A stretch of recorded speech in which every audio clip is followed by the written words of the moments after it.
Bienvenidos a un nuevo episodio de Esfera Innovadora. Hoy hablaremos de los retos que supone emprender y la importancia que tiene no rendirse en el camino. Hoy tenemos a un invitado especialmente inspirador, Carlos González de Villambrosia, emprendedor español que tras cruzar el Atlántico ha encontrado su lugar en Palo Alto, el corazón de la innovación tecnológica. Después de varios intentos con otras compañías, Carlos ha logrado fundar Product School, empresa que se ha consolidado como un referente en la formación de Product Managers. Entre sus clientes encontramos empresas que seguro que os suenan, como Google, Netflix o Airbnb. Su éxito no solo se mide en cifras, sino también en el impacto que ha tenido en millones de profesionales en todo el mundo. Pero no todo ha sido un camino de rosas. Bienvenidos a Esfera Innovadora, el podcast de la Finca Ventures Camp, donde hablamos de emprendimiento e innovación. Hoy viene un invitado muy especial desde Silicon Valley, Carlos González, gracias a Tony, que tiene unos contactos potentes. Bueno, Carlos, presento rápidamente, es uno de los españoles que podríamos decir destacados a nivel emprendimiento, primero porque trabaja en Silicon Valley, bueno, es una empresa que opera en varias zonas, ¿no? Es una startup que ha levantado varios millones, que lleva más de 10 años, líder en el mundo de Product Management, quieren competir quieren ser un estilo, ahora me corrige Carlos, pero un estilo PMP, el mundo de las certificaciones de gestión de proyectos, pero a nivel producto, porque, bueno, vio esa necesidad y se lanzó. Entonces, un poco, vamos ya a entrar en vereda. Bienvenido, Carlos. Encantado de estar aquí. Y nada, un poco también a nivel presentación. Carlos estudió en España, ingeniería, varias ingenierías. Es un ingeniero de los buenos. De los malos, de los que no trabajan en ingeniería. O de los malos, de los traidores que luego se marchan. Y luego se fue a estudiar a Berkeley, negocios. Entonces, cuéntanos un poco cómo te viene esta vena de por qué hay Berkeley de repente. ¿Por qué Estados Unidos? Bueno, sí, no fue de repente, fue un poco rebeldía, ¿no? Yo nací aquí en Madrid y mis padres, mi familia no viene del mundo emprendedor. Yo suponía que iba a ser o médico o abogado, que es a lo que se dedicaban mis padres y yo pues no... Casi. Al palo. Y a mí el tema de la sangre y las jeringuillas y demás me horroriza. Y el tema de la abogacía, pues me horroriza también, pero de una manera diferente. Entonces, bueno, pues yo siempre me considero un poco rebelde en el sentido de que aunque iba haciendo lo que mis padres querían, que era ir al cole, estudiar una carrera, la primera fue ingeniería informática, yo tampoco estaba un poco perdido porque tampoco sabía exactamente lo que me quería dedicar. Pero bueno, pues eso, trasteaba después de las horas oficiales de este estudio. Monté mi primera empresa, que fuera una non-profit, para organización de eventos. Hacíamos eventos en universidades. Parecido a estos eventos que se llaman TED. A mí siempre me habían inspirado este tipo de personas que contaban historias en muy poco tiempo, creo que son 18 minutos, y yo me acuerdo pues siempre estar viéndolas en los vídeos o escuchándolas, y joder, me encantaría conocer a este tipo de personas, o incluso vinieran a mi universidad y me lo contaran, me dijeran qué hacían cuando tenían mi edad. Y es lo que empezamos a hacer, nos juntamos unos cuantos locos y empezamos literalmente a escribir a nuestros ídolos. ¿Y eso lo lanzaste en Estados Unidos? No, esto fue en España al principio. Cuando estaba de universitario, pues futbolistas, otro tipo de deportistas, directores de películas, artistas, empresarios. Íbamos, pues como estáis haciendo vosotros con el podcast. Los podcasts en ese momento no era algo tan popular. Y les traíamos a nuestra universidad. Y les decíamos, oye, vente, no nos gustan nuestros profesores, ¿por qué no te conviertes en profe por una hora y nos lo cuentas, ¿no? Y petábamos las salas, porque claro, no éramos los únicos que no se sentían siempre inspirados por los profesores. Y este movimiento pues empezó a expandir a otras universidades por diferentes partes de España.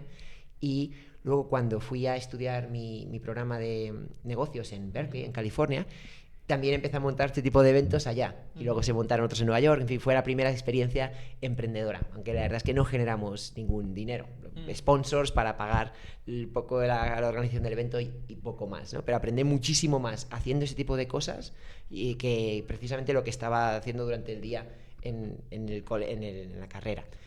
Eso fue mi primera ¿Eso lo experiencia. combinabas estudiando? Eso siempre lo combiné estudiando, sí.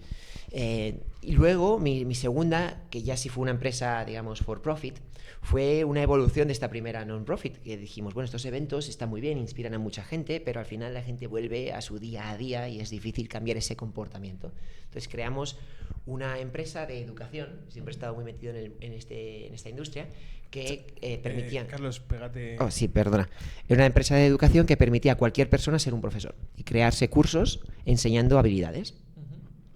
Pues imagínate un YouTube que solamente se estuviera enfocado en formación. Pero la formación podría ser desde programar una página web hasta cocinar un pastel. El concepto era que cualquiera puede ser un profesor y enseñar una habilidad e incluso monetizarla. Porque cada uno, pues depende de lo bueno que era, también podía vender sus cursos y cobrar por ello. ¿Hay algún líder grande, no? En el mercado me suena. No sé El líder Teachable, mundial no. en Estados Unidos sobre todo se llama Udemy. Ah, bueno, vale, sí. Nosotros montamos, hay varias más, está pues Coursera, Udacity, este concepto ahora Khan Academy, que es como más básico, ¿no? Khan Academy enfocado a más matemáticas cole y para tal. niños, bueno, LinkedIn Learning, hay muchas plataformas. Nosotros en ese momento fuimos la primera del mundo en español y la más grande. Fue una aventura también pues espectacular, ahí levantamos mucho capital, crecimos muy rápido, montamos un equipo. ¿Cuánto levantasteis? Pues en ese momento yo creo que fue alrededor de unos 2 millones y pico de dólares, y esa aventura fue justo después de terminar mi programa en Berkeley. Como no me pude quedar en Estados Unidos por temas de visado, no había una visa de emprendedor, me volví a España, pero me traje muchos compañeros y algunos de ellos eran de diferentes partes del mundo. Pues eso, había una alemana, había un esloveno. ¿Trajiste al equipo a España? Me traje al equipo a España, a Torrejón, porque uno de nuestros socios... Pasa una cosa, que ahora el talento se está yendo de España y tú te lo trajiste. Bueno, era la única forma. Todos nos queríamos quedar haciendo cosas por ahí, pero no teníamos el visado. Entonces, España es la verdad es que una proposición muy atractiva para muchísima gente, por muchas cosas que conocemos, ¿no? Desde el punto de vista de cultura, de tiempo, de coste de vida, en general de lo que es aprender a vivir. Había muchos ahí, había un esloveno que no sabía lo que era disfrutar de la vida, había una alemana, en fin. Nos trajimos todos al equipo, había españoles también, a Torrejón, porque uno de los socios tenía un garaje, entonces nos lo dejaba y empezamos a emprender ahí. De ahí levantamos... Más puro estilo Facebook, ¿eh? En el garaje. Bueno, sí, pero en Torrejón, Al en lugar de Silicon Palo Valley, Alto. pero en Torrejón. Oye, en ese momento... Nunca digas nunca. Y era gratis, ¿eh? Así que nosotros agradecidísimos por la oportunidad, y ahí estábamos todos, pues eso, como estáis vosotros, ahí con los portátiles, montando la plataforma, y luego levantamos más capital en una aceleradora en Chile, que se llama Startup Chile. Eso fue una oportunidad muy buena para expandir nuestra empresa al mercado de habla hispana, que era nuestro mercado principal, y de ahí levantamos más capital a través de una aceleradora de empresas en Silicon Valley que se llama 500 Startups. Que es súper famosa, ¿no? Entonces yo hice la vuelta a Estados Unidos en menos de un año, pero en lugar de ser estudiante en ese momento ya era empresario, y teníamos un poco más de capital para crecer la empresa y también estabilizar el tema de los visados. ¿Qué tal Startup Chile, por curiosidad? Porque hemos entrevistado, supongo que cuando publiquemos este episodio o cercano, a una startup que se llama Fractal, que ellos han trabajado en Startup Chile también y les impulsó mucho. No sé cómo os ayudó. Fue una experiencia espectacular para nosotros por varias razones. Una es, desde el punto de vista de mercado, nosotros nos dirigíamos a habla hispana. Entonces, tenía todo el sentido del mundo. Chile, el programa Startup Chile estaba subvencionado por el gobierno chileno. Ellos además proveían capital y espacio de trabajo y acceso a cuenta bancaria y otra serie de servicios a cero coste. Es decir, ellos no retenían ningún tipo de equity en la empresa. Ellos querían atraer talento internacional. Lo único que pedían a cambio era que invirtieras parte del tiempo en ir a universidades y colegios y contar tu historia y ayudar a la siguiente generación de empresarios chilenos. Qué bueno. Y luego, sí. No, sí, estuvimos 6 meses ahí expandiendo, creando equipo, y evidentemente ellos también saben que aunque uno entre, digamos, sí, de gratis o le paguen, luego, pues a medida que va creando más riqueza en ese país, pues va contratando talento local y va reinvirtiendo parte de eso en el propio negocio. Qué bueno. Maravilla, tío. La verdad es que está bien planteado, ¿eh? Igual podríamos aprender. Bueno, me acuerdo es un programa, sigue vivo. Yo eso lo hice en 2012. ¿Cómo se llamaba esa empresa? Esa empresa se llamaba Flock. ¿Sigue vivo Sigue, Flor? sigue viva, sí. Qué bueno. ¿Y factura? Sí, bueno, yo ya estoy desvinculado de ella. Estoy a tiempo completo yo no entiendo, no soy multitasking. Yo, digamos que salí de esa empresa en inicios de 2014. Acabamos vendiendo nuestra participación a los inversores que seguían. Y yo ahí es cuando monté mi empresa actual, que se llama Product School, es la que has comentado al inicio.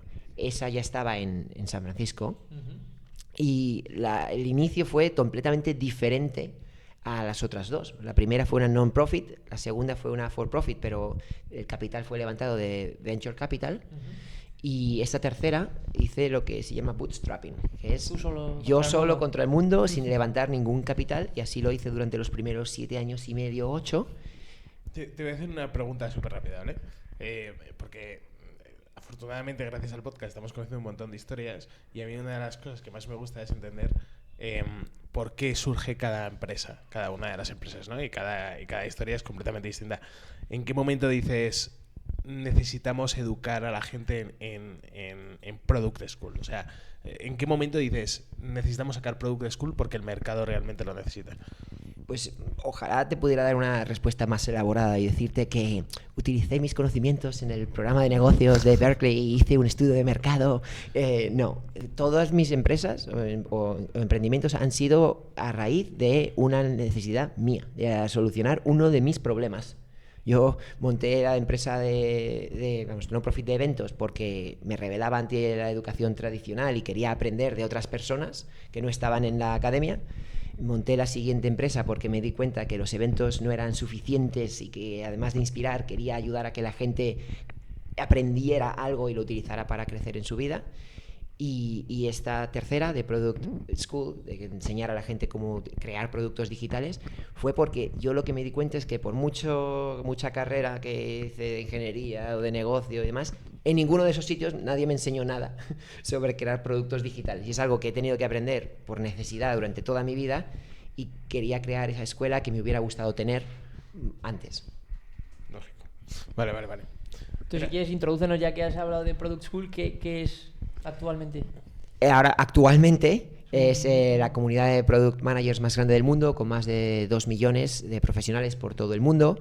Ofrecemos certificaciones en gestión de productos, la creación de productos digitales. Tenemos diferentes niveles, tanto para particulares, personas que quieren invertir en sacar su propia certificación, como a nivel empresa. Hacemos también formación privada para empresas, algunas empresas más grandes del mundo, por ejemplo el banco JP Morgan o Walmart o Boston Consulting Group, muchísimas empresas, sobre todo financieras, de consultoría o de salud, que están yendo a lo que se llama transformación digital. Son empresas, digamos, más tradicionales que ahora necesitan actualizarse y utilizar mucha más tecnología para ser más eficientes, y nosotros damos la formación a sus empleados. ¿En cuántos países estáis? El equipo, nuestros clientes son globales. El 70% de nuestro mercado está en Estados Unidos, un 20% en Europa, principalmente en Reino Unido, y el resto del 10%, un poco lo que llamo aquí misceláneos, ¿no? Hemos hecho algunos clientes en Arabia Saudí, algunos clientes en Latinoamérica. Nuestra formación es principalmente en online, en directo, con lo cual podemos hacerla para cualquier tipo de cliente. ¡Qué maravilla! Y para los que no sepan, o sea, Product Manager, yo creo que en el mundo startup yo creo que es muy conocido, pero a lo mejor en las empresas más grandes igual no es tan conocido, ¿no? ¿Qué es un Product Manager en general? O sea, ¿qué habilidades suele tener? ¿Qué tareas? Afortunadamente, es muy amplio, ¿no? Pero... afortunadamente esto ha evolucionado muchísimo, y por eso yo pienso que he tenido suerte, porque hace 10 años, cuando empecé, realmente muy pocas empresas sabían lo que era esto. Era totalmente el mundo startup, porque por necesidad sabes bien que tienes que hacerlo todo, independientemente del título. De hecho, es un poco como yo me vi. Yo nunca he tenido un trabajo de Product Manager, pero siempre como fundador o CEO he acabado haciendo esa parte. Y cuando las empresas crecen, buscamos un nivel de unos 20, 30 personas, sí empieza a haber una necesidad más concreta de especializar ciertos roles, ¿no? Y que quizás el fundador, aunque va teniendo influencia sobre el producto, necesita contratar a alguien para que se dedique a tiempo completo a colaborar directamente con los ingenieros, con diseñadores, con gente de marketing, para que le pueda permitir a que ese fundador pueda seguir haciendo otras cosas, además de producto, como las ventas o la gestión de personas. Entonces, bueno, a responder a tu pregunta, ¿qué es la gestión? ¿Qué son los productos digitales? Bueno, pues digital me refiero a páginas web, aplicaciones móviles, es decir, no estamos hablando de cosas físicas, como un vaso, o una mesa o este micrófono. Y el producto el product manager es la persona clave que define qué es lo que vamos a crear, por qué lo vamos a crear y el cómo. Y esas tres fases, que empieza por el por qué, el qué y el cómo, el product manager, digamos, define ese por qué y el qué. Y tiene que trabajar con equipos que le ayuden a definir ese cómo. Es decir, un equipo de ingeniería es el que va, un equipo de diseño los que van a estar ejecutando y creando realmente ese producto. Pero el product manager, además de estar con esos equipos para asegurarse de que se esté creando de forma adecuada, tiene que estar conectando esto a negocio. O sea, esto no va de crear una página web, una aplicación móvil, bueno, porque alguien ha tenido una idea. Esto al final tiene que tener un impacto en mercado y ese product manager tiene que entender perfectamente cuáles son esas palancas que permiten que ese producto pues sea útil para muchos usuarios, que genere un negocio y que eso permita que se siga reinvirtiendo para iterar y mejorar el producto. Llevas 10 años con la empresa, ¿no? ¿Cómo es ese año 1? ¿Cómo es la primera venta? O sea, ¿en qué momento además dices, oye, he identificado esto? Imagino que el modelo desde el origen habrá pivotado en 10 años seguro algo, segurísimo, vamos. Cuéntanos cómo es esa primera venta, ese momento en el que dices, oye, se me ha ocurrido esta idea, voy a validarla. Y más sabiendo que ibas a bootcampear. Bueno, a lo mejor en ese momento no lo tenías tan claro. Bueno, pivotar, o sea, cambiar las ideas ha cambiado, si no estaríamos muertos. O sea, eso es un buen punto. Yo, cuando salí de mi empresa anterior, estaba bastante quemado. Había estado mucho tiempo, la mayor parte de mi tiempo había estado invertida en levantar más capital. Yo me considero una persona de producto, a mí lo que me gusta es crear, es vender, estar en contacto con mis usuarios y por la necesidad de que el negocio anterior nunca fue rentable, yo lo que necesitaba en mi negocio era más capital externo. Entonces, cuando salí de mi empresa, lo que dije es, esta no es mi definición de felicidad. Yo quiero ser emprendedor porque quiero tener pues más influencia en cómo distribuyo mi tiempo, qué hago con mi vida y de alguna manera yo creo que al haber pasado tanto tiempo en Silicon Valley parecía que la única opción de crear negocios era si levantabas capital de venture capital y si lo hacías en un tiempo récord y si levantabas un montón y si seguías y conseguías el famoso unicornio, ¿no? El famoso unicornio y demás, que es un modelo respetable y que evidentemente ha funcionado para muchos y también ha fallado para muchos más. Lo que pasa es que no se ven. Y el tema de, pues cuando tuve esa oportunidad de hacer un poco de reset, dije, mira, a mí lo que me gusta es crear algo en lo que yo de verdad me sienta cómodo, quiero pasar más tiempo con mis usuarios y idealmente, ¿qué te parece si el negocio es rentable? Que es algo que es como la definición locura, ¿no? de un negocio en el resto del mundo, pero muchas veces a mí hasta se me había olvidado. Es verdad que eso, tú que llevas muchísimo tiempo ya con la empresa, etcétera, ¿crees que eso ha cambiado? Perdóname, porque te he cortado una pregunta para soltarte otra, pero es que me parece un tema súper interesante. ¿Crees que eso ha cambiado de cara a los inversores? El hecho de que el producto desde el día 1 no sea rentable, pero desde luego normalmente no es rentable desde el día 1, pero sí que tenga un abismo de rentabilidad muy próximo. Cambia muchísimo. Bueno, ahora por la situación del mercado parece que es lo que hay que hacer, ¿no? Y está genial, pero no nos olvidemos que hace unos años esa podría ser una mala señal. Eso podría indicar que no estás creciendo lo suficientemente rápido, no estás tomando suficientes riesgos. Entonces, bueno, al final hay diferentes modelos. Lo que es importante para emprendedores es entender tus opciones. Que no todo tiene que ser venture capital, no todo tiene que ser bootstrap, y dar otro tipo también de financiación. Y bueno, mientras tú entiendas y seas consciente de qué te hace feliz y qué necesita tu negocio, todo está bien. Entonces, en mi caso, yo dije, mira, voy a ser el producto, voy a intentar vender. incluso sin tener el producto. Voy a ver si esta idea tiene sentido y alguien está dispuesto a pagar por ella. Y de ahí vamos a ver cómo evoluciona. Mi objetivo, no voy a gastar mi tiempo en levantar capital para testear una idea y después ver cómo va. Entonces, bueno, como esto es una habilidad que, digamos, yo he aprendido y que la llevo practicando toda mi vida, pues yo fui el profesor durante el primer año, incluso el segundo. Y pues lo que hacía era organizar eventos un par de veces a la semana. En San Francisco iba a diferentes espacios de coworking y les ofrecía que me dejaran el lobby gratis un par de horas después de a las 6, 7 de la tarde, cuando ya no lo necesitaban, a cambio de yo traerles gente que pudiera estar interesada precisamente en utilizar, pues en alquilar partes de ese coworking. Entonces yo lo que hacía era organizaba un evento sobre, por ejemplo, temas relacionados con Product Manager, como cómo crear un prototipo, cómo hacer un A/B test, cómo crear un cuadro de mandos para analizar la salud de tu negocio. Habilidades, digamos, relacionadas con producto que yo pudiera enseñar en una hora, donde yo también, evidentemente, era el speaker, era el evento gratis y luego hubiera tiempo para networking. Hay varias páginas en Estados Unidos donde puedes publicar ese tipo de eventos, pues Eventbrite es una, Meetup es otra. Sí, aquí funciona igual. Parecido. Y venía gente. Y venían unas 50, 100 personas, depende de... Muy bien. ¿Desde el día 1 50? Sí. Joder, Bueno, maravilla. gratis. Ya, bueno, sí, Sí, por pero supuesto. a ver, aquí en España gratis es peor. Aquí tienes que poner algo de dinero porque la gente ya dice, bueno, ya he pagado, tengo que ir. Sí. Por lo menos para estudiantes. Ahora, luego ya a nivel de empresa ya la gente le da menos Bueno, importancia a 10 euros a lo mejor. Pero... Fue un buen test también para ver, oye, cuánta gente está apareciendo aquí, aunque sea gratis, al menos están gastando su tiempo en aparecer. Y yo también tenía mucha experiencia de organizar eventos de mi non-profit inicial. Es lo que te iba a decir, por lo que me cuentas, el inicio es la fusión de tus dos compañías anteriores en el año 1. Literal. O sea, Justo. mi tercera empresa es la fusión de mis dos empresas anteriores. Qué bueno, tío. Y por supuesto esto ha sido de casualidad, no fue planeado. Entonces, bueno, pues este tipo de eventos empezó a atraer mucha gente y yo tenía la oportunidad de poder entender realmente por qué estaban aquí, qué querían hacer, cómo ayudarles a ser Product Manager, y empecé a hacer más eventos. Hacer un tour por los diferentes coworkings de San Francisco. Y luego también estaba como 2-3 horas al día respondiendo preguntas online. Hay varios foros, uno era Quora, otro era Reddit. Los míticos de tecnología. Había muchísima gente preguntando ¿cómo me puedo convertir en Product Manager? ¿O cuál es la diferencia entre Project Manager y Producto? ¿Necesito un MBA para ser Product Manager? Pues yo pues estaba ahí respondiendo todo.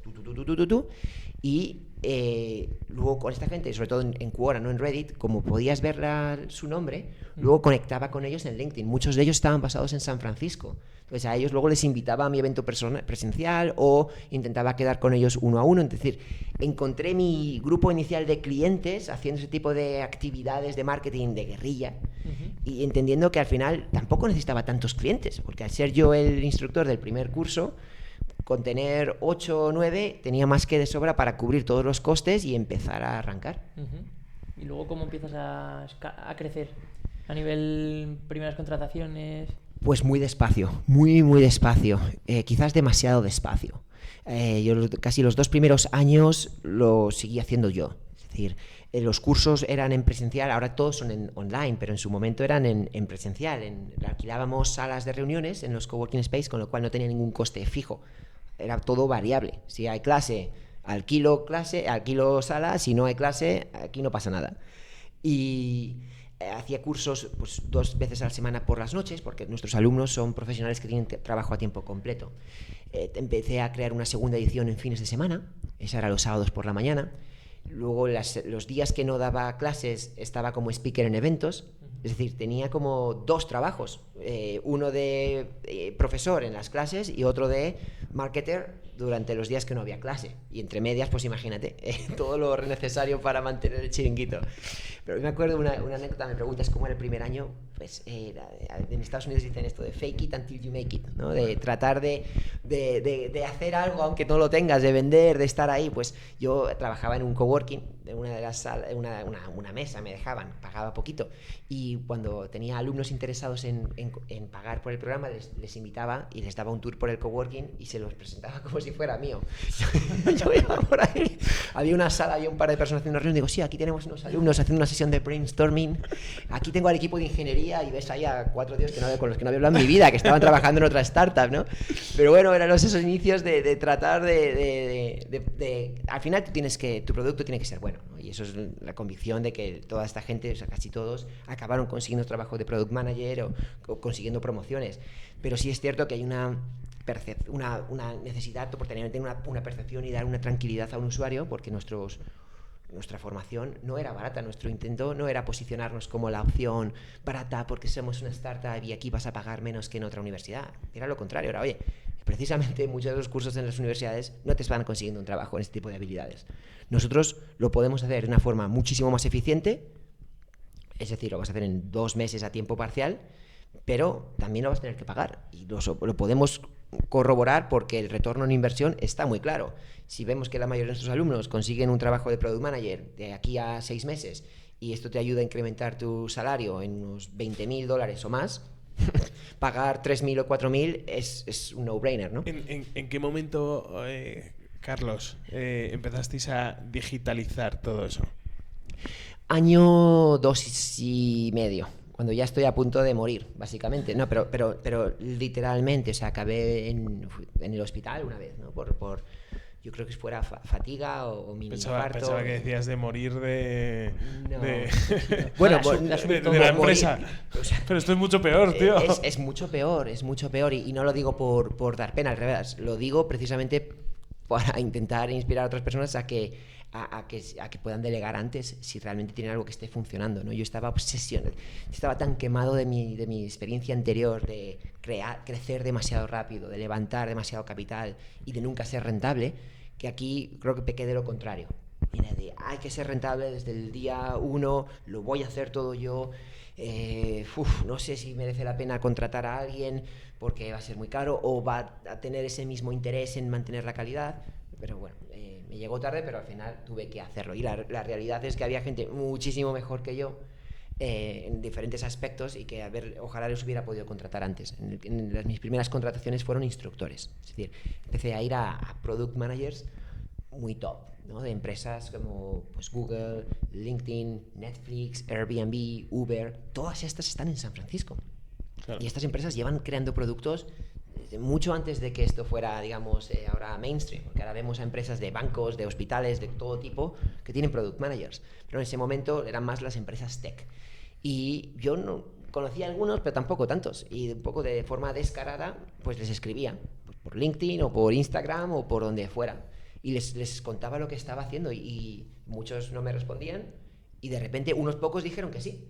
Que sí, que querían venir a contar su historia como speakers o que querían participar como instructores. ¿Y les pagabas? A los speakers no, porque los eventos eran gratis, pero a los instructores sí, porque los eventos, digamos, eran de pago. Y eso fue un momento pivotal para nosotros, porque elevó la calidad del servicio que ofrecíamos y además me dio tiempo para hacer otras cosas, exactamente.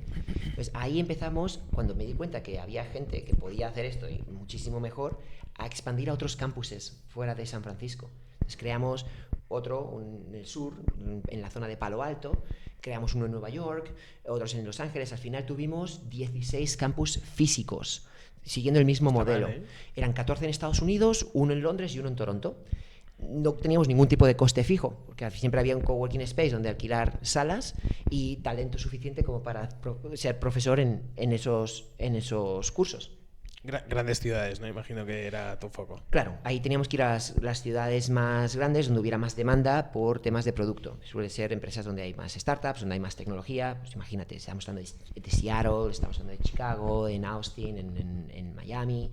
Y luego, cuando ya, digamos, acabamos de saturar el mercado americano, empezamos a ir a otro tipo de hubs, pues en Londres o en Toronto. Y aquí pasó algo que me cambió la vida, que fue online. Teníamos mucha demanda, había mucha gente que decía, oye, me encantaría hacer esto, pero no vivo en ninguna de estas ciudades. Estoy en Madrid. En Madrid. Y dijimos, bueno, pues vamos a lanzar un campus online, Este sería nuestro campus número 17. Y la hipótesis inicial era que este serviría para la gente que no está en ninguna de esas otras 16 ciudades. Pero no fue así. Vimos que rápidamente que un 30% de los alumnos online vivían en ciudades donde había un campus físico. Es decir, ellos estaban eligiendo ir a online por diferentes motivos, porque el precio era el mismo. Podía ser conveniencia o también acceso a talento. Había mucha gente que decía, oye, aunque en mi ciudad haya un campus, prefiero aprender online de un product leader de Silicon Valley que trabaja en Uber, porque a lo mejor ese tipo de talento no existe en donde ellos vivían. Entonces, eso nos cambió todo. Hablando, decías, de pivotar. Ahí es cuando empezamos a movernos a online, porque los márgenes eran mejores, porque la satisfacción del usuario era igual o superior, y eso nos ayudó también a ganar más tiempo. ¿Y qué año fue? ¿Año 5 o año 6? Esto fue, pues empezamos a expandir en año 2, hicimos una expansión hacia Nueva York y Los Ángeles. Año 3, 4 terminamos a expandir al resto de ciudades. Alrededor del año 5 es cuando lanzamos online y empezamos a desinvertir en campuses físicos. Entonces, para cuando llegó la pandemia... La pandemia ya estabais preparados. Justo es lo que te iba a decir. La pandemia... O sea, llegasteis justo a tiempo para volar en pandemia. Ha habido ciertas cosas en nuestra vida que han sido, pues eso, no planificadas y que nos, digamos, han sido suerte, ¿no? De que nos pilló trabajando, literalmente. Sí, tal cual. Porque en ese momento ya no teníamos ningún campus físico, el equipo era 100% en remoto, con lo cual súper acostumbrado a proveer el servicio online y demás, y no tuvimos que hacer ningún ajuste drástico que a lo mejor otras empresas sí tuvieron que hacer. Sí, no, está claro. ¿Cómo cambia la facturación el día antes de la pandemia a la semana de estar medio mundo encerrado? Bueno, las 2 primeras semanas, horrible, porque nadie sabía qué iba a pasar. Entonces era un momento de incertidumbre. Pero 3 semanas, 3, 4, empieza esto a crecer, casi triplicamos el negocio. Qué maravilla. Durante los tiempos de pandemia. Y aquí hubo otra situación clave, una decisión clave que tomar. Yo siempre he dicho oye, ser bootstrap, no necesitamos a nadie, somos dueños de nuestro propio destino, los VCs vienen a cambiarnos el negocio. Y en el 21, ¿no? Claro, llega el 21 y durante todo este tiempo habíamos recibido muchas llamadas de inversores. Al final es su trabajo, es identificar empresas que tienen potencial para ser invertidas. Y durante esos tiempos yo siempre cogía la llamada, porque creo que es bueno, siempre se aprende algo. Pero detrás de mi mente yo siempre sabía que, bueno, no estaba activamente buscando. Pero ahí sí que empezamos a hablar con otro tipo de inversor, que no se llama VC, se llama Private Equity. Que es más grande ya, ¿no? Bueno, o sea, es una fase con mayor madurez, ¿no? Los hay de diferentes tamaños. La diferenciación principal es que el private, bueno, hay varias diferenciaciones, pero el Private Equity, su, digamos, modelo de retorno es menos arriesgado que en Venture Capital. El Venture Capital, a altos rasgos, está ok invirtiendo en 100 empresas sabiendo que 90 fallarán, pero que habrá un retorno tan grande de esas otras 10 que paga la fiesta de sobra, ¿no? Private Equity es al revés. Invierten en 100 empresas y esperan que al menos 90 funcionen. Evidentemente, el retorno de... El riesgo es menor. El riesgo es menor. Empresas ya más maduras. Empresas más maduras, donde tienen un modelo de negocio más claro y quizás el retorno también sea menor que lo que se espera de un Venture Capital. Pero ambos modelos funcionan. Yo no estaba habituado al modelo de Private Equity. Pues empezamos a ver que eso podía ser una opción viable para nosotros. Había diferentes tipos de Private Equity, pero vamos, al final acabamos viendo que era importante para el negocio, vista la oportunidad que teníamos, crecer todavía más rápido, pero que lo queríamos hacer de una forma en la que siguiéramos siendo rentables y sin perder el control. Entonces acabamos levantando de un fondo en Nueva York, de Growth Equity, una cantidad de $25 millones. Esto fue, pues, casi nada.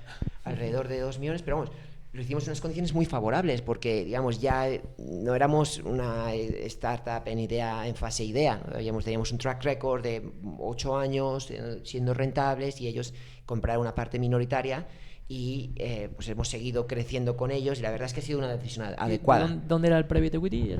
Ellos están basados en Nueva York. Vale. Nada, era curiosidad. Sí, se llama Leeds Illuminate.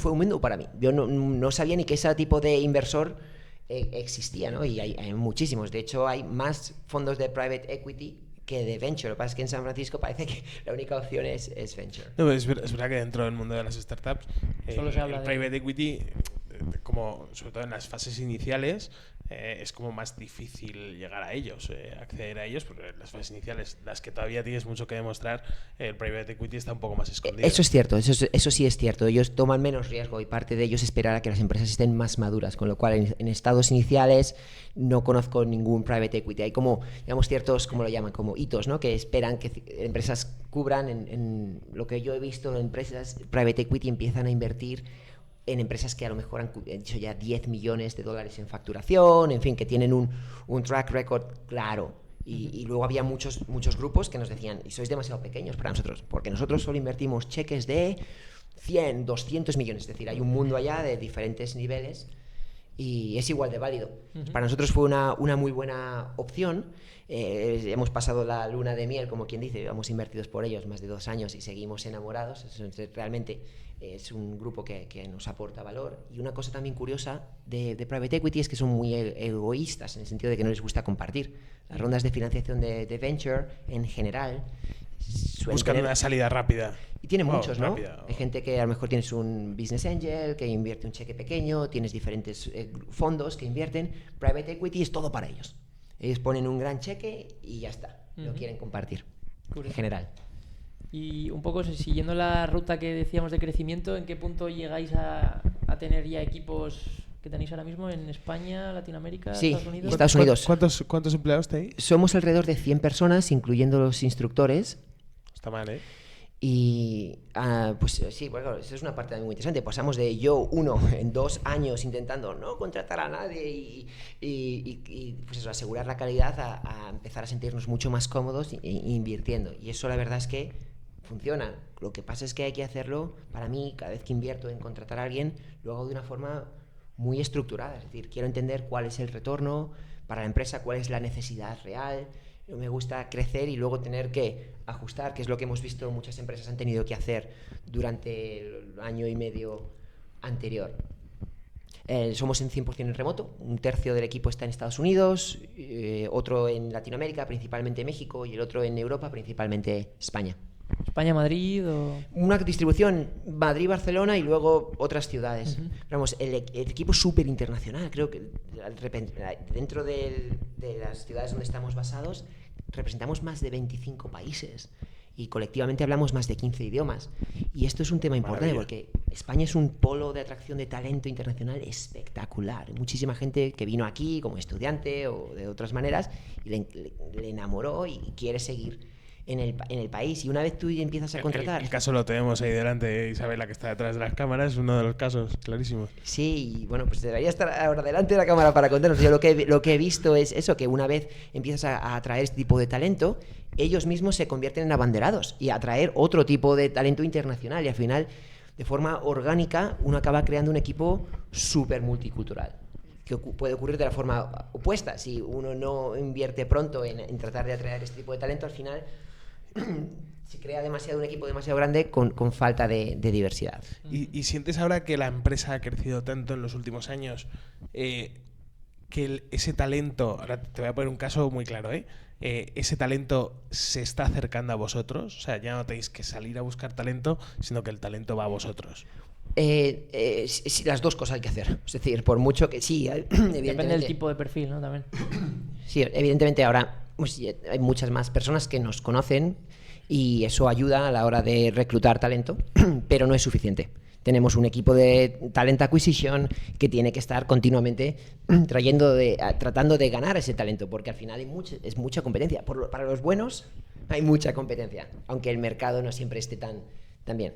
Nosotros tenemos 2 tipos de talento, por así decir. Uno es el tiempo completo, el equipo, y luego está el tiempo parcial, los instructores, ¿no? Este tipo de product leaders super senior en empresas top en Silicon Valley. Entonces tenemos equipos de recruiting separados.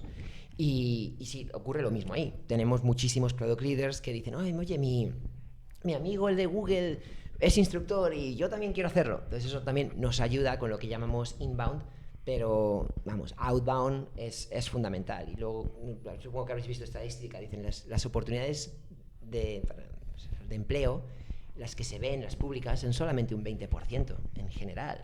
la gran mayoría de oportunidades en el mercado no son públicas y esas se consiguen a través de outbound, de contactos y de estar ahí. Sí, de un equipo full time. Completamente. De hecho, tenemos un caso, porque hemos arrancado un pelín tarde, pero ha venido un amigo mío que trabaja en Irlanda, LinkedIn, Salesforce, tal, cuando le he contado que íbamos a hacer hoy la entrevista, joder, con Carlos González, de verdad, tal. O Villaumbrosia, que para mí siempre seréis Villaumbrosia, me dice, joder, tal, oye, pues tío, me voy a acercar a verle, tal, o sea, tengo que ir justo antes de que tú llegases, tío, se ha pirado. Pero me parece curioso cómo desde Irlanda, Salesforce, LinkedIn, tal, cuando se lo he comentado me ha dicho, tío, o sea, este tío es un máquina. Yo lo conozco porque me han hablado de ellos en LinkedIn, o sea, me parece que lo que yo me he dado cuenta con él es que esa atracción de talento, que es tan complicado conseguir, porque realmente conseguir gente válida que entienda tu producto y que de verdad vaya a remar contigo, es tan difícil conseguir. Decía, joder, qué suerte, ¿no?, que ha llegado a ese punto en el que, o sea, ¿cuántos mensajes os escriben para intentar aportar valor a la compañía? ¿Sabes? Mira, el tema de Talent Acquisition me parece fascinante y dificilísimo. De hecho, ahí es donde invierto una gran parte de mi tiempo. Porque los problemas cambian, pero nunca se hace más fácil. Cuando éramos enanos y era yo el único profesor, el problema es que nadie nos conocía. Tenía que estar ahí escribiendo a todo el mundo. Pero esto es lo que aprendí. Escribir a un mensaje, lo que llaman en frío, ¿no? Me cuesta exactamente lo mismo a una persona de nivel medio que a la persona más top de esa empresa. Me cuesta exactamente lo mismo. Evidentemente tengo que ajustar el mensaje, pero el apuntar alto es algo que a mí me ha ayudado muchísimo. Porque no tengo tampoco mucho que ofrecer, pero si alguien me va a decir que sí, ojalá me lo diga el de más arriba que el de un par de niveles más abajo. Y eso establece el tono. Porque una vez alguien te dice que sí, ahora ya lo puedes utilizar como ancla para un efecto dominó y ir al siguiente y decir, oye, mira, fulanito el de Salesforce, que es CPO, es VP de producto, ha sido speaker. Entonces, eso ayuda a que el siguiente quiera decir que sí. No relajar los estándares es algo fundamental y muchas veces lo más fácil es decir que sí, porque alguien te puede venir del equipo de Talent Acquisition y decir, oye, mira, la persona más top no puede, pero te podría conseguir a alguien un poco diferente. Si tú dices que sí en ese momento y aceptas rebajar los estándares, el mensaje que estás mandando es que es ok esforzarse menos para hacer el check. Y eso al final crea una espiral muy, muy perversa. Qué bueno. Sí, así porque el siguiente vez ya no es el de 2 niveles más abajo, es el de otros 2 niveles más abajo. Y al final no es mucho más fácil, desde mi experiencia, empezar arriba y mantener el listón que empezar abajo y tratar de subir el listón. Es como con los precios, ¿no? Cuando empiezas bajo, luego subir, dicen... Exacto, que es mucho más fácil bajar el porque el precio cliente después. dice, pero bueno, me has engañado. Exacto. Sí. Qué bueno, tío. Nosotros con el podcast vamos a utilizarte a ti de ancla, como dices. Buen consejo este, ¿eh? Sí, no, muy bueno. Yo te quiero preguntar Silicon Valley, porque típico emprendedor, escuchas hablar de Silicon Valley y ahora también está empezando a sonar mucho Asia, pero bueno, supongo que tu experiencia es más Silicon Valley. A un emprendedor, tenga la edad que tenga, ¿le recomiendas ir allí? O sea, ¿cuál es tu perspectiva? ¿Lo recomiendas? ¿Está demasiado idealizado? ¿Aporta? ¿Hay que ir ya con contactos? Bueno, a cualquier emprendedor le recomiendo esto, no. Porque la parte que se ve, pues es, supongo, la bonita, ¿no? Pues estoy aquí en el podcast, pero hace 10 años no estaba en el podcast. Y yo realmente llevo en San Francisco 14 años. He pasado por muchísimas fases. Entonces, estoy enamorado de Silicon Valley, es la razón por la que fui allá en el primer lugar. Ahora tengo mi familia, tengo mis hijos que nacieron allá, con lo cual es mi segunda casa, como quien dice, ¿no? Entre Silicon Valley y España. Pero me acuerdo cuando llegué como estudiante, tampoco voy a decir con una mano delante y una detrás, me fui a hacer un programa de posgrado en Berkeley, pero me lo pagué yo, no tenía más allá ahorros de eso, no me podía permitir muchos de los viajes que mis compis se hacían y bueno, me lo pasé muy bien, pero no lo pude hacer a tope, ¿no? Con la experiencia. Y luego, después de ser estudiante, pues mi empresa anterior a Product School, pues fueron momentos muy duros. O Y me encanta que me digas eso, tío. Salimos un segundo de Product School, de tu etapa, de estos casi 20 años que llevas emprendiendo en distintas empresas y en distintos mercados.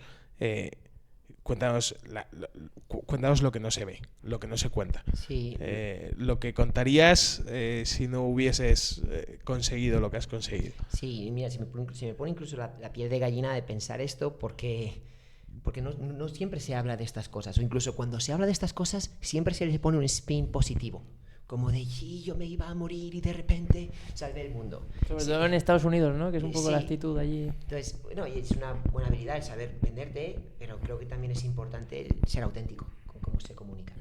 Pues bueno, y quizás al final cada persona ha tenido su propia historia. La mía fue, yo me tuve que buscar el programa, tuve que currar haciendo trabajillos en España para ahorrar y pagarme el programa. Nunca me compré una casa o un coche aquí. Entonces, con lo que había ahorrado me vine ahí, pero era lo justo para pasar ese tiempo. No tenía más que para los libros y la estancia, no podía permitirme viajazos. Entonces, cuando pasé pero bueno, al final como estudiante estás muy protegido. Cuando estás en tu burbujita, cuando sales al mundo real y dices, vamos a crear una startup, eso es otro mundo. Al final ya da igual dónde hayas estudiado. Te ayuda un poquito quizás para una reunión, pero al final nadie te va a dar capital porque has estudiado en no sé dónde. Te van a dar capital porque tu negocio es bueno y porque confían en ti. Entonces, la empresa anterior tuvimos que pasar de estar ahí con todos los profesores contándonos vais a cambiar el mundo y son los mejores a, bueno, sí, y ahora desde cero otra vez y no somos rentables y hay que estar en el barro y eso tiene muchos aprendizajes, pero no fue nada fácil. Cuando, digamos, esta empresa anterior, la razón por la que salí es porque no pude levantar más capital. La empresa no era rentable, tenía que seguir levantando, llegó un punto en el que no lo podía conseguir, empezamos a buscar opciones para vender, aunque fuera lo que llaman ahí acqui-hire, que es no nos van a dar capital, pero al menos vamos a conseguir que el equipo tenga trabajo y ayudar a una empresa, pues eso, aproveche lo que ya hemos construido. Pues hablamos con todas, Udemy, Coursera, sí, les gustaba el ángulo de que era en español y de que teníamos una aplicación móvil, pero también les daba mucha pausa el hecho de que mucha parte del equipo estuviera fuera de San Francisco, porque en esos momentos el trabajo en remoto no era tan aceptado y estaba mucho el speech ese de el inversor tiene que poder ir a tu empresa en bicicleta, si no, no invierte. Ahora se ha cambiado mucho, pero sí se decía. Entonces, bueno, yo me acuerdo de realmente arruinarme, ¿no? De no tener dinero. Yo me había echado una novia en ese momento, ahora ya es mi mujer. Tenías que compaginarlo. Vamos, literalmente estaba, pues, ella también es emprendedora, pero su empresa estaba yendo bien y yo estaba en ese momento de tener que hablar con los diferentes inversores y con mis socios y decirles, chicos, que la fiesta se acaba, que o pivotamos y hacemos otra cosa o no podemos seguir levantando capital desde Silicon Valley. Entonces tomamos la decisión de pivotar y hacer el negocio anterior rentable y de hecho la empresa sigue viva y yo me quedé en Silicon Valley con una mano, ahí sí que me quedé con una mano delante y una detrás, porque no tenía ni visado, ni empresa, ni ahorros. Me quedé viviendo en casa de mi novia y ella me dijo, bueno, pues tómate un tiempo y nada, a ver qué te montas. Yo, sin presión. Sin presión. Y eso es amor, porque no tenía nada más que ofrecer. Pero ahí es cuando empecé a montar Product School. Y un poco creo que ese hambre, ¿no? De decir, es que tengo que hacer algo, tiene que ser rentable y no quiero repetir las experiencias que tuve anteriormente. Supervivencia, ¿no? Un poco. Supervivencia pura y dura. Yo una de las cosas que estoy aprendiendo en este podcast, sobre todo escuchándoos a vosotros, que muchos de vosotros ya lo habéis pasado, ya lo habéis hecho, es que te sale el ingenio cuando de verdad estás entre la espada y la pared, ¿no? Cuando ya no puedes más, estás con el agua, estás a punto de morir, ahí es cuando más tiráis de ingenio. Me parece brillante. Sí, lo que decías antes de Silicon Valley, ¿cuándo es el momento adecuado? ¿Recomiendas a todo el mundo? Pienso como si fuera un casino. Tú vas a un casino y hay diferentes mesas, ¿no? Pues, blackjack o póker. Tienes las mesas de poca ficha y luego tienes lo que llaman los high rollers, las mesas privadas donde el límite, donde la inversión mínima es muy alta.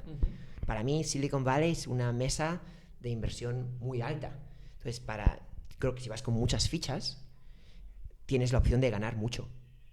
Pero si vas ahí a lo pobre, con poquitas fichas, es muy fácil de que te mueras antes de tener unos momentos de suerte. Claro, también por el coste de vida, ¿no? Y los competidores que tienes allí, que son los número uno. Exacto. Entonces, hay muchas formas de estar en Silicon Valley sin estar en Silicon Valley.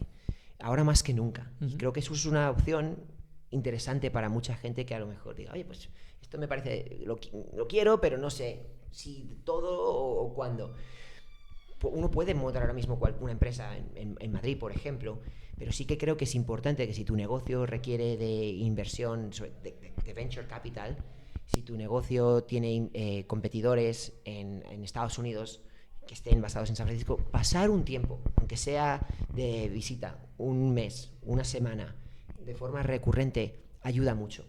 Porque te ayuda a que te conozcan, te ayuda a aprender qué está pasando en otros mercados. Y de ahí tomar decisiones sobre si quieres invertir más tiempo allá o no. Qué maravilla. Creo que no sé cómo vamos de tiempo. Sí, nos estamos quedando ya... Pues vamos a tener que cortar, tío. Pero yo te voy a pedir un consejo para la gente que está emprendiendo. ¿Qué les dirías? General. O sea, para la gente que está en ese momento en el que tú estabas pateándote coworkings... de supervivencia, en el momento de supervivencia. De supervivencia, justo. No me gusta mucho dar consejos porque al final eso es muy personal, pero en ese sentido hay dos palabras que yo siempre me repito, que es no mueras. Al final... todo el mundo tiene ideas y es muy bueno en diferentes cosas, entonces no vengo aquí a decirle a nadie lo que tiene que hacer, cómo lo tiene que hacer, pero si he aprendido algo de mi experiencia emprendiendo es el no morir, o sea, el resistir, ¿no? Incluso en esos momentos decías, ¿no? De patearte los coworkings, de escribir a gente hasta que alguien te diga que sí, de vender a puerta fría, muchas veces la diferencia entre el que gana y el que pierde es el que no muere. Es el que estaba ahí. Y muchas de estas historias que estáis ahora compartiendo a través del podcast o que se ven en otras plataformas es lo que llaman de 10-year overnight success. Lo que se cuenta ahora es la punta del iceberg, pero los años anteriores, esos son los más duros y donde mucha gente a lo mejor necesita saber que esa es la realidad. Que aquí nadie nacimos y de repente nos pusieron en un podcast y tuvimos una idea y funcionó. Justo, qué bueno, tío. Oye, Carlos, despedimos, ¿no? Cortamos. Tenemos la pregunta del ponente, aunque... Dale. ¿Sí? Nada, siempre preguntamos al final, que supongo que lo haremos la temporada que viene ya, algún ponente que nos recomiendes que nos puedas ayudar, a lo mejor que le puedas enganchar. Para que venga un día con nosotros, ya para después de verano. Encantado de ayudar, un montón. ¿Alguien además, que se te ocurra así? Mira, yo pertenezco a una asociación de emprendedores, es global, pero tiene una parte muy fuerte en España que se llama Endeavor. Y ahí tiene un montón de emprendedores en tecnología muy, muy potentes. Habéis tenido algunos ya en este podcast, ¿no? Kobe, pero otro tipo de empresas, así que encantado de ayudaros. Porque eso también les va a ayudar a ellos y va a ayudar a mucha más gente a aprender ese tipo de historias. Perfecto, pues nada, estamos ahí con la comunidad de Endeavor. Vamos a cortar, no hemos hecho nada. Es que hoy estamos grabando el podcast por la mañana. Gracias, Luke. Pero es que a las 10 de la mañana está feo. Hoy tocaba café. Hoy tocaba cafecito. Para la próxima... Carlos, un millón de gracias, tío, sí. por habernos hecho un hueco que sé que pasas poco por España. Y un millón de gracias, tío, y qué alegría verte. Somos unos privilegiados, pero nada, muchísimas gracias. Y yo creo que muy, muy útil, ¿no? todo lo que has contado. Súper interesante, tío. Se puede sacar mucho contenido. Así que nada, nos vemos a la próxima. Gracias a todo el equipo. Hasta la próxima.